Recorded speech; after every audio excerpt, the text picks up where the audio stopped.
साथियों, अगर अभी तक आपने हमारे चैनल सोशल जंग को सब्सक्राइब नहीं किया है तो सब्सक्राइब जरूर करें और बेल आइकन दबाना ना भूलें ताकि हर लेटेस्ट धमाकेदार खबरों की अपडेट आप तक पहुंचाई जा सके।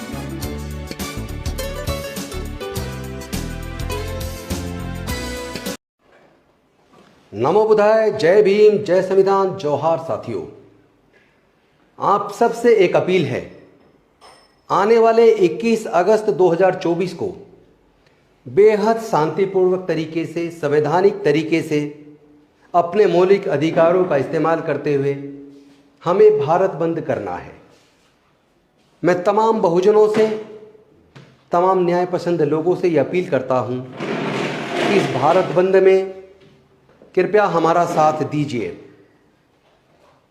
आपको सबको पता होगा कि सर्वोच्च न्यायालय ने 1 अगस्त 2024 को एक निर्णय सुनाया और उसमें सरकारों को लगे हाथों SC ST आरक्षण के अंदर क्रीमी लेयर लागू करने की सलाह भी दे डाली।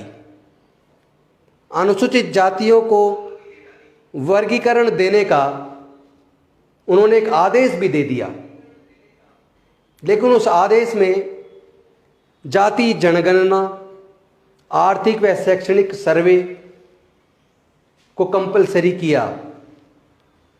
मैं पूछना चाहता हूं कि ये जजमेंट जो तमाम दलित, पिछड़े, आदिवासियों की हकमारी करने वाला है, जहां एक तरफ केंद्र की सरकार लेटरल एंट्री के माध्यम से 90 के करीब पहले joint secretaries, directors, deputy directors लगा चुकी है, जिसमें SC ST OBC की हकमारी हुई है। और अभी 2 दिन पहले एक विज्ञापन आया जिसमें 45 जॉइंट सेक्रेटरीज, डायरेक्टर्स और डिप्टी डायरेक्टर्स डायरेक्ट भर्ती किए जा रहे हैं और इन तमाम लेटरल एंट्री में कहीं भी सरकार ने SC ST OBC को आरक्षण देने से साफ साफ इनकार कर दिया। और ये मेरी शिकायत उन सरकारों से है, चाहे वो केंद्र की सरकार हो या राज्य सरकारें, जहां जहां पब्लिक फंड्स इन्वॉल्व होता है, जहां सरकारी पैसे से तनख्वाहें दी जाती हैं, चाहे वो वैकेंसी कॉन्ट्रैक्ट में निकले, चाहे वो किसी प्रकार की फेलोशिप हो, चाहे वो कहीं पे एडवाइजर या कंसल्टेंट रखे जाएं, आप जो भी क्वालिफिकेशन रखना चाहते थे रखिए। अनुसूचित जाति, जनजाति, पिछड़े वर्गों में भी उस तरह की क्वालिफिकेशन वाले क्वालिफाइड लोग अवेलेबल हैं। लेकिन अगर आप उसमें लिख देते हैं कि SC ST OBC का कोई रिजर्वेशन नहीं है, तो आप तो पहले ही उसमें उनके संवैधानिक अधिकार को, फंडामेंटल राइट को, right of equality, article 14, article 15(4), 16(4) का उल्लंघन कर रहे हैं। आप संविधान के खिलाफ हैं। वो सारी सरकारें, चाहे वो एडवाइजर नियुक्त करे, चाहे वो फेलोशिप निकाले, चाहे वो कंसल्टेंट नियुक्त करे, चाहे कोई कॉन्ट्रैक्ट पे वैकेंसी निकाले, अगर वो रिजर्वेशन उसमें लागू नहीं करती, चूंकि भारत सरकार का एक आदेश है, सुप्रीम कोर्ट की भी उसमें जजमेंट है कि अगर 45 दिन से ज़्यादा के लिए कोई भी भर्ती की जाती है, उसमें आपको रिजर्वेशन लागू करना पड़ेगा। अनुसूचित जाति, जनजाति, पिछड़े वर्ग का प्रतिनिधित्व उनको देना पड़ेगा। अगर नहीं देते हैं तो ये उनकी हकमारी है, ये खुलेआम संविधान का उल्लंघन है। तो एक तरफ लेटरल एंट्री के माध्यम से केंद्र की सरकार, यहाँ तक कि कई केंद्र राज्यों की सरकारें भी अनुसूचित जाति, जनजाति, पिछड़े वर्ग की हकमारी कर रही हैं, और दूसरी तरफ शिक्षा को इतना महंगा कर चुके हैं कि पैसे के अभाव में अनुसूचित जाति, जनजाति, पिछड़े वर्गों के साथ साथ जनरल कैटेगरी के भी जो गरीब लोग हैं या मध्यम वर्गीय लोग हैं, जो 15 लाख, 20 लाख, 25 लाख का प्रोफेशनल डिग्री कराने का खर्चा नहीं उठा सकते, उनके भी साथ अन्याय हो रहा है। 99% SC ST, 98% OBC and minorities अपने बच्चों की प्रोफेशनल डिग्रीज कराने के लिए सरकारी engineering college, medical college, law college, management college से ये 15, 20, 25 लाख का खर्चा उठाने में सक्षम नहीं है। जनरल कैटेगरी के भी 80% लोग इतना भारी भरकम खर्च नहीं उठा सकते। आखिर ये सरकारें किसके लिए काम कर रही हैं? तो एक तरफ शिक्षा को तो महंगा करके शिक्षा छीन लिया, ऊपर से कह रहे हैं कि इन सम वर्गों को हिस्सेदारी नहीं मिली है, कुछ ही जाति सारा हक ले गई है। जब कोई एग्जाम में बैठता तो क्या किसी एक जाति के लोगों को सिलेक्शन किया जाता है?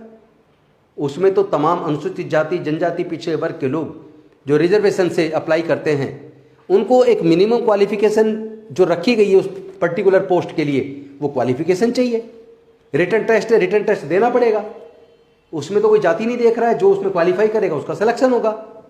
लेकिन अगर उस क्वालिफिकेशन अर्जित करने पर शिक्षा को महंगा करके उस समाज को वंचित कर देते हैं तो वो मुख्य धारा में आएगा कैसे? दूसरी तरफ आपने ज्यादातर सरकारी नौकरियों को प्राइवेटाइज कर दिया। एक एक करके सारे सरकारी संस्थान, चाहे वो रेलवेज हो, एयरपोर्ट हो, बंदरगाह हो, एयर इंडिया हो, या इसके साथ साथ आईटीडीसी के होटल हो, बाल्को हो, नाल्को हो, गैस कंपनियां, पेट्रोल कंपनियां, और इसके साथ साथ बैंक और इंश्योरेंस कंपनियां, जब सब कुछ ही आपने बेच दिया तो नौकरी बची कहां है? और कहीं थोड़ी बहुत बची भी है तो वहां लेटरल एंट्री से, कॉन्ट्रैक्ट पे, ठेकेदारों को फोर्थ क्लास एम्प्लॉयमेंट पूरी तरह ठेकेदारी प्रथा में दे दिया है। आप तो पहले ही इन गरीब वर्गों से उनका हक छीन चुके हो। तो ये वर्गीकरण, उपवर्गीकरण करके उनको हिस्सा देना, ये ढोंग क्यों? हमारे भी कुछ भोले समाज के लोग इसमें बहकावे में आ गए। मैं उनसे भी निवेदन करता हूं, आप सब आगे बढ़े, आपको तरक्की हो, आपको पढ़ने लिखने का अच्छा अवसर मिले, आपको भी नौकरियों में बराबर हिस्सेदारी मिले, ये मांग हम भी करते हैं। लेकिन सरकारों को चाहिए कि कम से कम उनके पढ़ने के लिए उस तरह का वातावरण तो दे, उनकी पढ़ाई का खर्चे का इंतजाम तो करे। आज तो माहौल ऐसा कर दिया कि जिसके पास पैसा केवल वो पढ़ पाएगा, चाहे वो अनुसूचित जाति की भी कोई जाति हो, कोई भी उपजाति हो, अगर उसके पास भी पैसा नहीं, वो अपने बच्चों को पढ़ा नहीं सकता, तो फिर वो कंपटीशन में आएगा कैसे? और ऊपर से क्रीमी लेयर लागू करने का एक सलाह दे डाली कोर्ट ने। आखिर क्यों? किसने मांगी आपसे सलाह? किसने मांगी है क्या? आपको इसलिए तो कोर्ट के अंदर नहीं बिठाया। ये कोलिजियम सिस्टम देश के साथ धोखा है, देश के संविधान के साथ धोखा है। ये खास तौर पर उपेक्षित वर्गों की हकमारी करने में लगा है। एक पर्टिकुलर माइंडसेट के लोग आज जुडिशरी में, सुपीरियर जुडिशरी, हायर जुडिशरी में पहुंच गए। वहां से हमें अब न्याय की उम्मीद बची नहीं है।